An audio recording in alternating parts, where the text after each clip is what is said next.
Welcome, everybody, and thanks so much for joining us. We're talking today with Leslie Samuelrich and Erin Gray of Green Century Capital Management, which happens to be the only SRI mutual fund in the country that was founded and owned by a group of environmental nonprofits. Besides this distinction, Green Century has also impressed us with your strong shareholder advocacy work, your great leadership in the fossil fuel divestment movement, and the strong representation of women throughout your firm. Leslie is the president of Green Century Capital Management and also sits on their board. She focuses on the firm's current and emerging investment strategies, business development, and impact investing program. And she also serves on the board of directors for US SIF, which is a forum for advancing sustainable and responsible investment. She's also is a member of the advisory board of the Intentional Endowments Network. Erin is based at Green Century's Seattle office and is focused on marketing and strategic analysis for the firm. She supports the financial advisors on the West Coast. I get to talk to her quite a bit. And she coordinates sustainable investing event participation and leads special analytic projects at Green Century. We're so glad that you guys are both joining us today. Thank you so much. Leslie, Leslie and Erin, Carrie and I first started really thinking about wanting to highlight the work Green Century does when we heard about the goals and wonderful accomplishments of the Forest Protection Campaign at the Socially Responsible Investment Conference in Colorado. So I'd love to start there and just ask for an overview of that campaign and your shareholder advocacy work in general. Maybe you could start, Leslie, and then Erin, you could add in anything extra. Great. Thanks for asking about it. It's our shareholder advocacy, in addition to the investment strategy and our ownership, is one of the things that we're really proud about and is a way that we are making an impact in the real world. And historically, we have worked on issues that protect our environment and public health. And we started on this particular campaign that you mentioned just about 3 years ago, both as a way to attack the climate change problem, but also to protect forests, endangered species, and some human rights. And so we are looking at a full agricultural commodity campaign to stop deforestation. Deforestation makes up 15% of the global greenhouse gases. And so one way to help curb climate change is to protect the forests. And one of the biggest threats to burning and cutting down forests are the different agricultural commodities that are grown there. And the most well-known of which probably is palm oil. And that's where we started. Palm oil is mostly grown in Southeast Asia, and it's the most widely used vegetable oil in the world.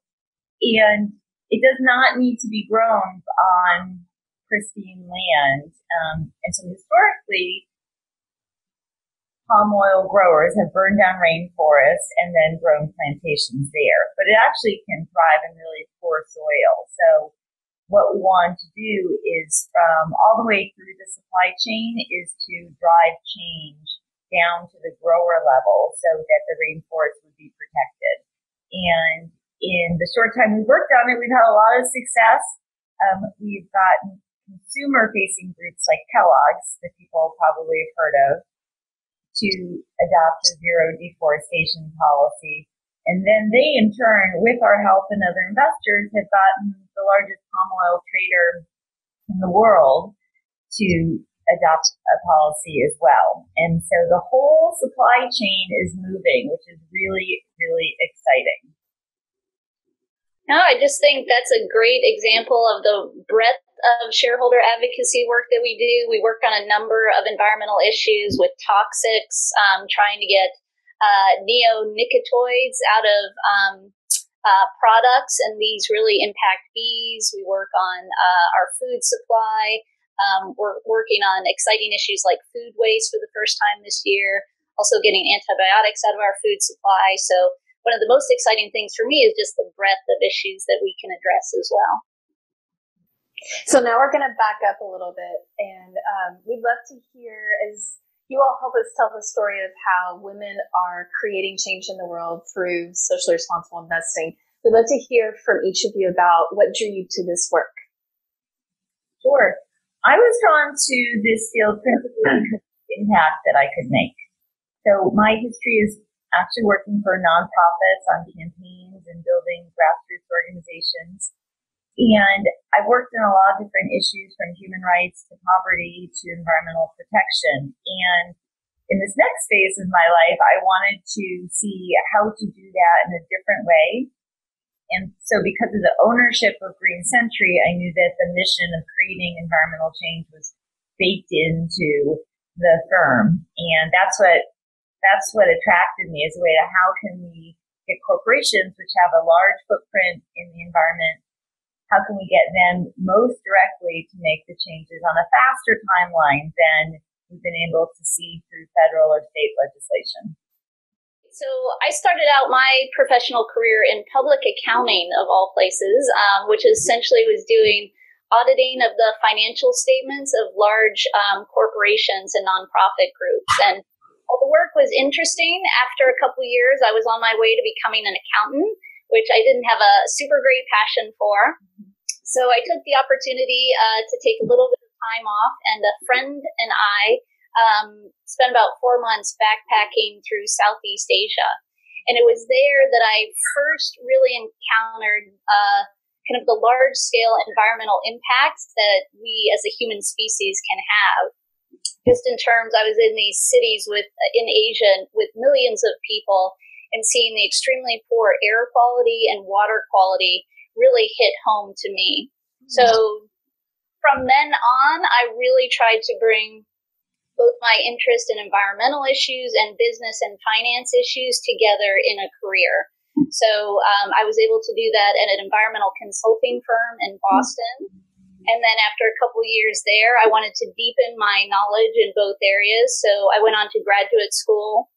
I did a joint business MBA program and master's in environmental management. And coming out of that, I still had these strong interests, and I found Green Century, and it was a great fit for me, really, to combine both of these interests professionally. And I've been here now almost 14 years. Which oh my gosh. Yeah. Yeah, it's been a great fit for me. Both from your own perspective, and also if you want to address Green Century as an entity in this question, but what do you see as your unique contribution or purpose or role in the field? That's a really good question, because I think each of us wants to make an important impact. And the way I think about it, it is intertwined with Green Century's mission, and it goes back to the founding of it. And there's so many ways individuals can make an impact, in their personal lives. But there have been a little bit of a wall between what you can do at home and in your schools and what you do with your money.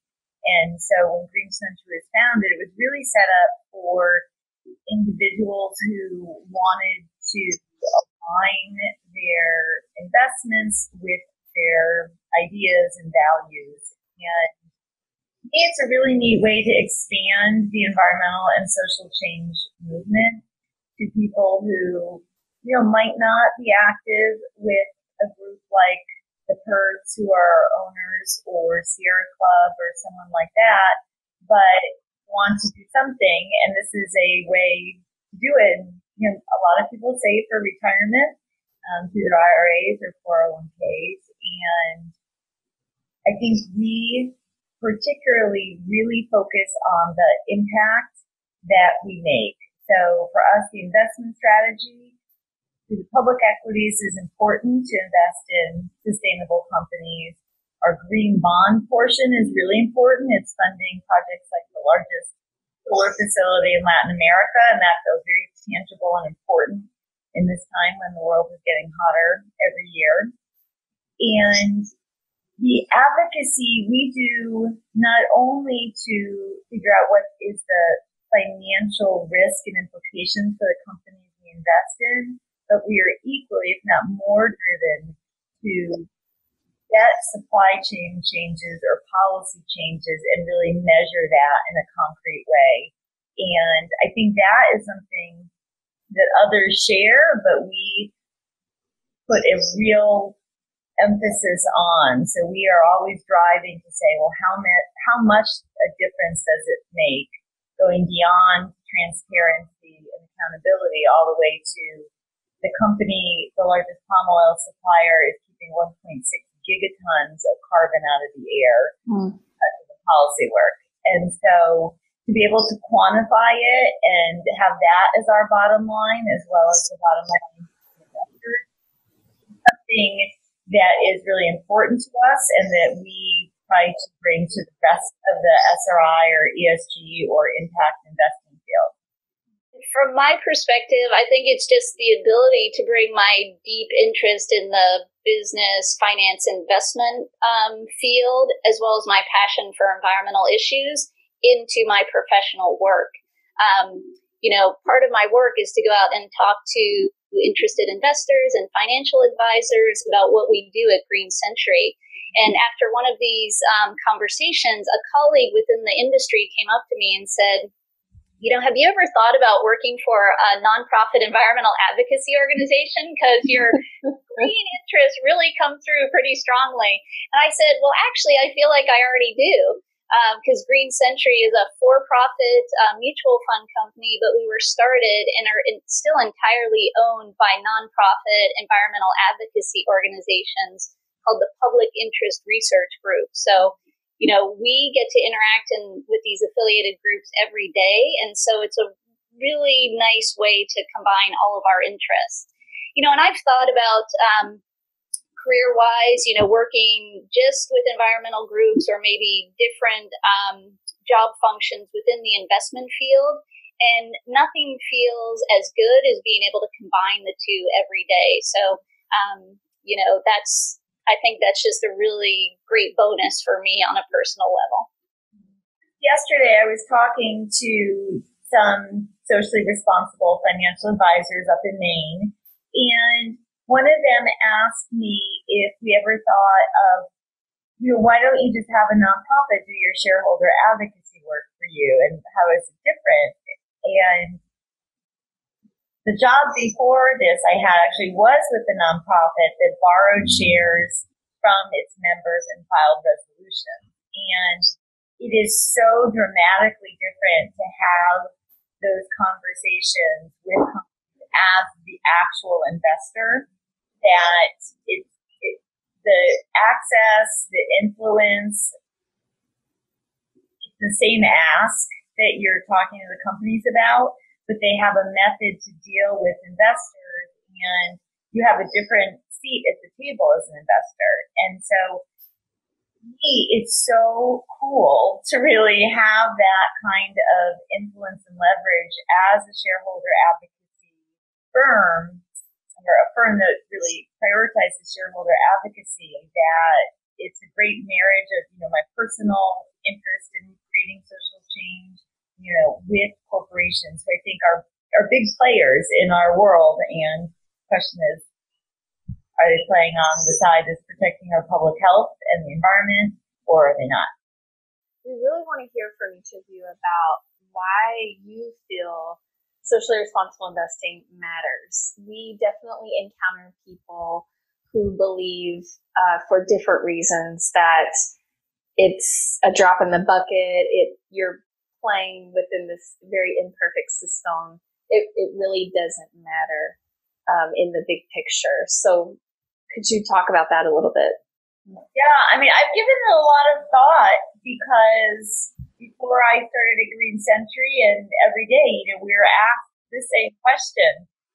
And for me, it comes down to some of the things we talked about, the investment strategy, but particularly when you're investing in the sustainable companies, that because there are more people investing in them, better and grow, or because of the green bonds that are in there that are funding very specific projects. That's real direct change that is making a difference.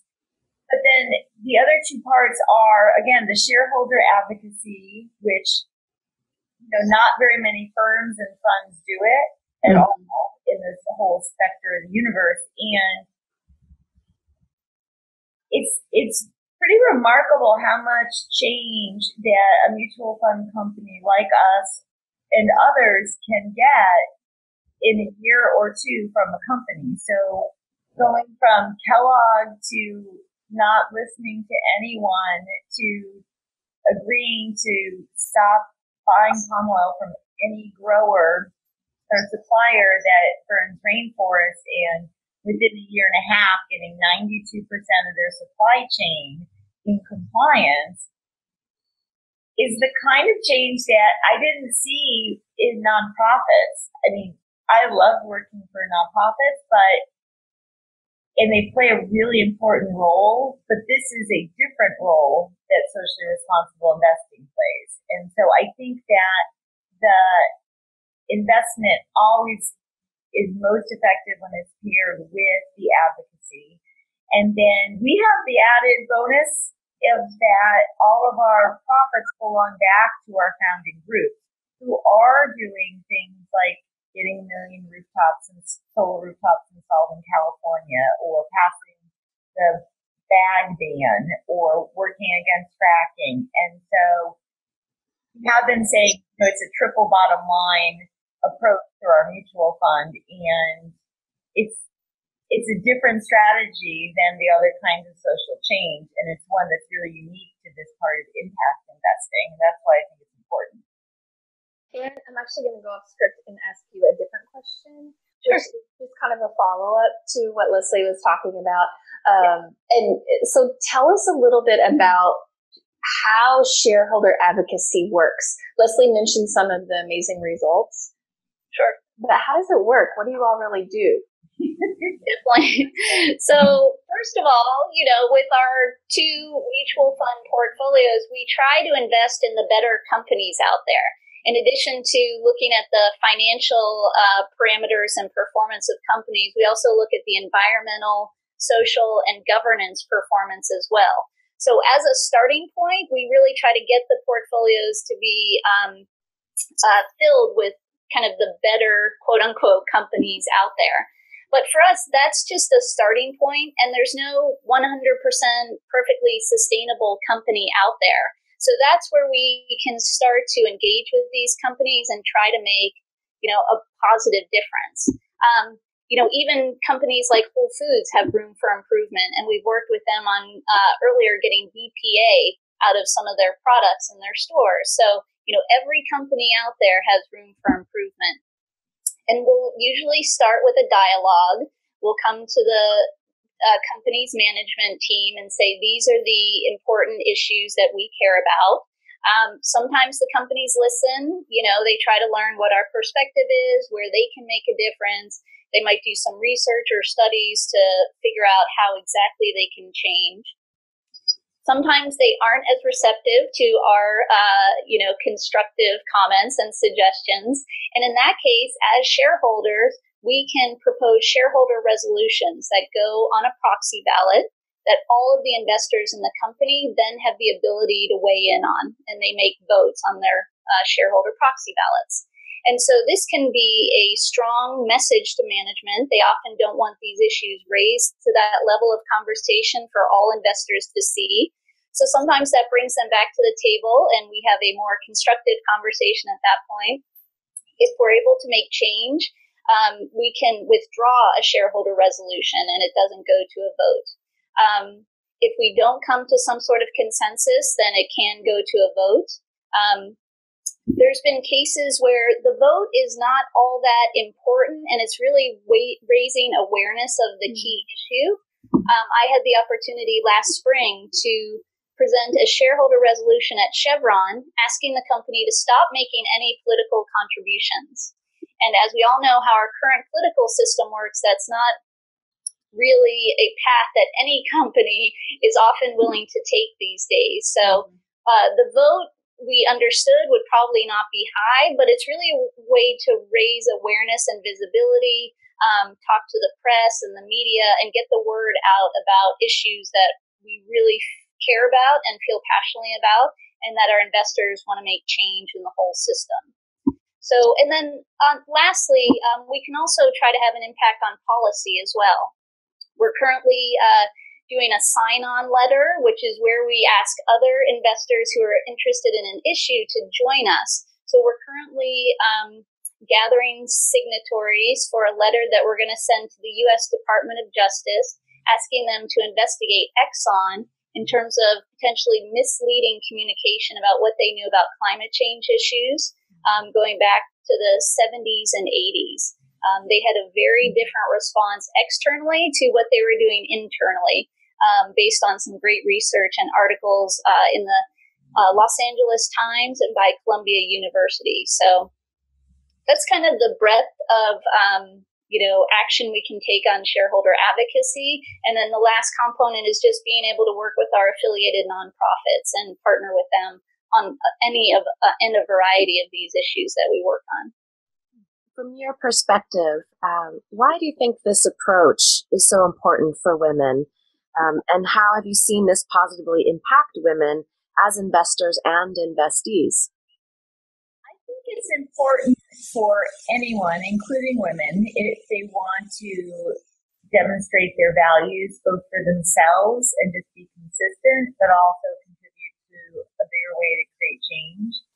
I think women have not as much been comfortable dealing with their investing in finances. And so what we have found that a lot of women really respond to being able to look at their investments as a way to seek financial returns, but also is a way to have a voice and demonstrate their concern about the issues that they care about, whatever those may be. And I don't think we can empower women ourselves, but I have seen that women become more confident and empowered on their own by taking control of their investments and directing them.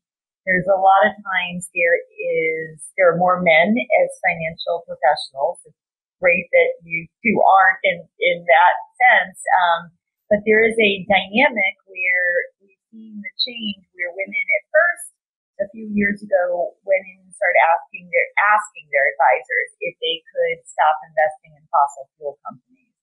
And the advisors who were not socially responsible didn't want to do that and would tell them no. And I know a few women who, over the last 2 years, have gone back and said, well, I'm not asking anymore. I'm telling you this is what I want to do. And then either the advisor gets on board, figures out what to do, chooses a fund like Green Century, or that woman decides, I'm going to find an advisor that understands what I care about and is going to invest in the way I want. And that I've seen be great for women to be able to exert control in a very concrete way over their finances and their investments and sort of what kind of legacy they want to leave. So it's a really exciting time. I think there's a lot of research around women on boards and in management and in funds and how that diversity can strengthen those companies. And I feel really lucky that Green Century, I walked in, we had a history of women being in leadership, and we still do. And it's great to be part of that team that is working with other women, like yourselves and like the other, investors that we work with. I would just say that, more and more, the majority of consumer decisions are being made by women. And I think that is, as Leslie, alluded to, seeping into financial and investment decisions as well. Morgan Stanley did a study last year that said 76% of women care about responsible investing issues like environmental, social, and governance factors. And think they're an important aspect of making investment decisions. So, that right there says it all, I think.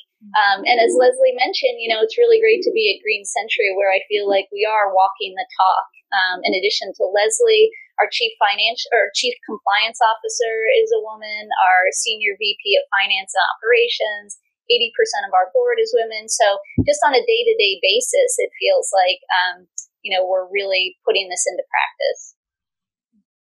what would each of you like to see in the space of SRI that you're not seeing yet, or you would like to see so much more of?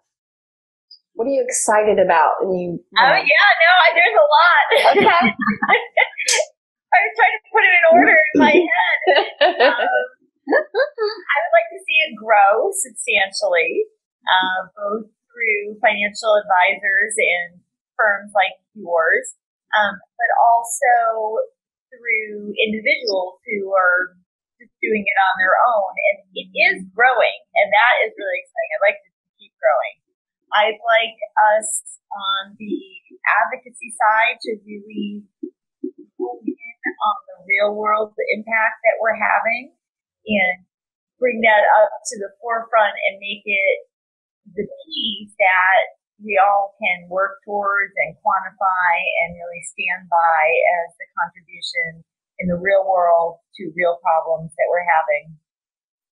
I'd like to see some standards and reporting standards, both for mutual funds and other investment advisory firms, and the companies in which we're investing. There is a bit of a dangerous trend in that any firm can call something sustainable or green or even fossil fuel free. Mm-hmm. There's no regulation about whether those things are sustainable or green or even fossil fuel free, with products out there saying that they are, and then they're investing in fracking. Mm-hmm. So I think as it grows, there's also importance to go, this is great that there's more options, but let's make sure that the real things are known as being the real authentic pieces, and the others might be vehicles for other people, but they're different. So I think that that's a piece of the work ahead of us. The other part I would add is I'm really excited about this field. When I started, which is just a few years ago, it opened up a whole new set of opportunities and doors, and I can't think of a space I'd rather be working in right now. I think the opportunity to really make a difference through the markets, through the advocacy, and have that impact people's lives is really strong and is really effective strategy for us. So that's the kind of thing that gets me excited about it. And I'm just happy to be with a firm that prioritizes that and to work with people like yourselves who also prioritize that. It's really a great joy. Yeah, I would just add that in terms of, issues that we as humans, the planet, society faces, the climate crisis just looms large to me. And the ability to, kind of just be put all hands on deck, full court press, whatever analogy we want to use, is just, I think, really important. We are seeing such strong trends, and the kind of, I think, fully entrenched fossil fuel divestment movement is here to stay, which is fantastic. So I think just more and more innovations in terms of fossil fuel free investing, or things I haven't even thought of yet, which might become the norm, over the next 6 months or a couple years, would be fantastic. And then the one other area I think is just getting more millennials into the investment markets. I read a headline today. I think millennials are now a larger population than baby boomers. So they have the potential to make a incredible impact. And I feel like, just kind of having gone through the financial crisis and recession, a lot of them have personally told me they're sitting on the sidelines. So I think the ability within our field to make an impact, funds like ours have very low minimums. So, they don't have to start with a lot. They can really, just get into the investment field, start to feel like they know what they're doing, having a strong impact, which is what we've heard they have an interest in, I think would be great to see more of as well. And then just a follow-up to that, Leslie, I'd heard you mention previously, and you touched on this earlier, that you all have this larger campaign around, I forgot exactly how you said it, agriculture, Agricultural commodities. Thank you. Yes. So will you talk a little bit about where you're going with that at Green Century? Our agricultural commodity campaign, which we call our forest protection campaign, is really exciting. So as I mentioned, we started with palm oil because that was under the most pressure to change. But there are other commodities like soybeans, corn, sugar, and beef. And all of those are grown or raised in ways that traditionally and historically have involved burning or cutting down rainforests and forests. And what that does is contribute, obviously, to the carbon pollution that's happening and drives endangered species off the lands they need to survive and threatens communities. And so we have started moving into the issue. So first with palm oil and Kellogg's down to the supply chain.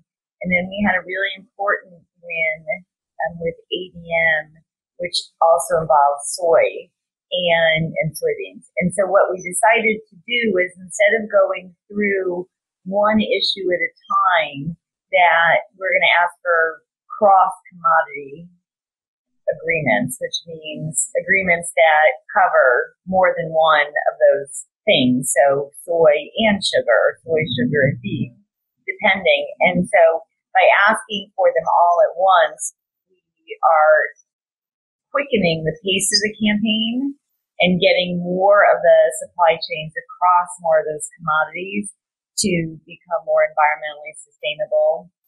And we think, given the interest worldwide and how it affects people really in every country, that the impact we can have on it is really significant and important. And we've heard from investors that they really love being able to know that they are helping protect the rainforests and forests. And that's where we're going. We just put one of our shareholder advocates, which is someone that does this full time for us, on the forest protection campaign, so we can really devote even more resources to it. We appreciate both of you so much taking the time to talk with us and help tell the story of what you all are doing and how it impacts, of course, everyone, but particularly we're excited to tell the story of, how it's impacting women in the world and how women can get engaged to really create change through socially responsible investing. That's great. Thank you so much for having us. Thank you. It's been really fun. All right. Take care. Bye. Okay, take care. Bye now. Bye.